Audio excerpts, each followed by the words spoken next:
This is called Edo Kotobuki Jishi. This translates to the celebratory lion dance of Edo, which is the old name for Tokyo. So it's the traditional celebratory lion dance of Tokyo, Edo Kotobuki Jishi. And all over Japan, there's all different types of shishimai, or lion dance. There's all different types, they all look different, they all sound different, the music is different. This one is very, very specific to this certain Tokyo style, and it's the Kotobuki version of it. And within that, in Tokyo, we are studying the Wakayama Ryu, Edo Kotobuki Jishi. So Wakayama Ryu is a professional group in Tokyo that performs this shishimai. They perform the Tokyo festival music. It's called Edo Bayashi, and they perform a type of stage art called Sato Kagura, which is specifically for us. We study under our teacher Kyosuke Suzuki sensei, who's a longtime member, and sometimes he comes to the U.S. to teach. We've taken lessons and workshops. Often we go to Japan to take lessons, also see him perform. So this is a very specific lineage and a very specific art form that we're studying, and very, very happy to bring it to San Diego.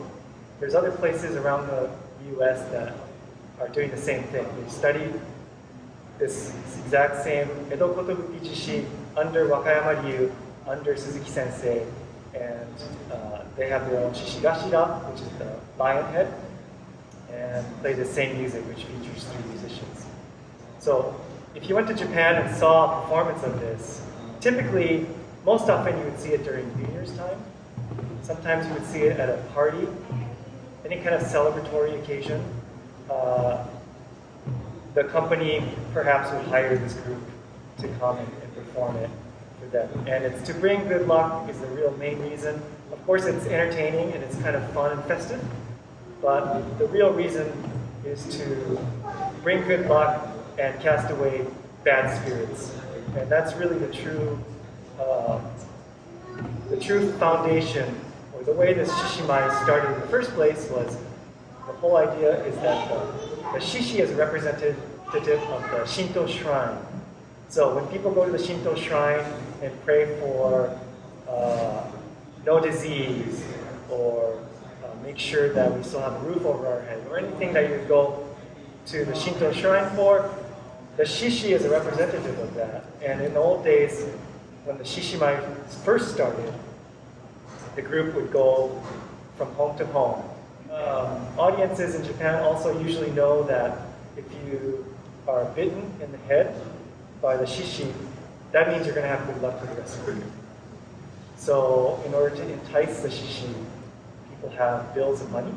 And it's a gentle or fake bite, or a very, very gentle. But that's the idea, is that the shishi is giving you good luck. So that's how you would see the context if you went to Japan and watched the Edo Kotobuki Jishi in general. But I think it's truly a combination of entertainment and kind of a ceremonial aspect. So the shishi, for entertainment purposes, the shishi does these certain movements that are funny and kind of animal-like. And then there's other parts you learn that's like, this means, for example, toward the end, the shishi goes here, it bites here, goes this way, it bites this way. That's like saying, like, this side of the room we're going to purify, and this side of the room. The shishigashira, which we're going to talk about next, extremely specific to our style of shishimai. Very, very specific. It has to be made a certain way, and because of that, there's very few artisans, craft people who can make the proper thing.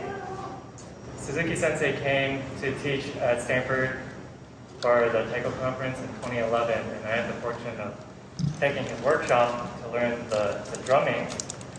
And then in subsequent years, he came back to the US several times to do the intensives for the Mai. So I had the fortune of taking intensives with him quite a few times. With shishigashira, I think they typically come in like red and black.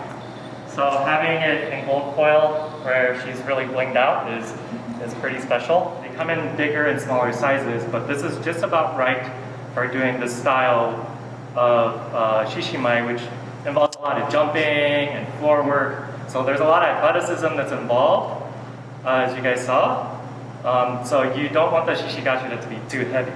The shishigashira is made out of, I think it's hinoki, which is a relatively light wood out of Japan, or Japanese cypress. And then what they do is, I can show you the inside here.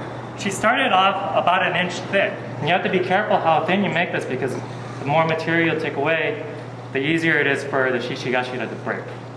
But there's a wire here that I pull down, and that causes her ears to perk up. She's not made out of a single piece of wood. If she was, over time, because of expansion and contraction of the wood, she would crack.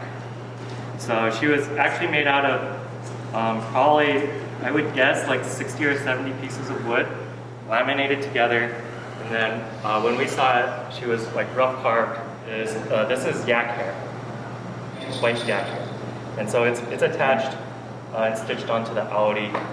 The hair is quite heavy, so it's like doing aerobics and jumping around with a giant blanket over your head. And you can't really see what's happening.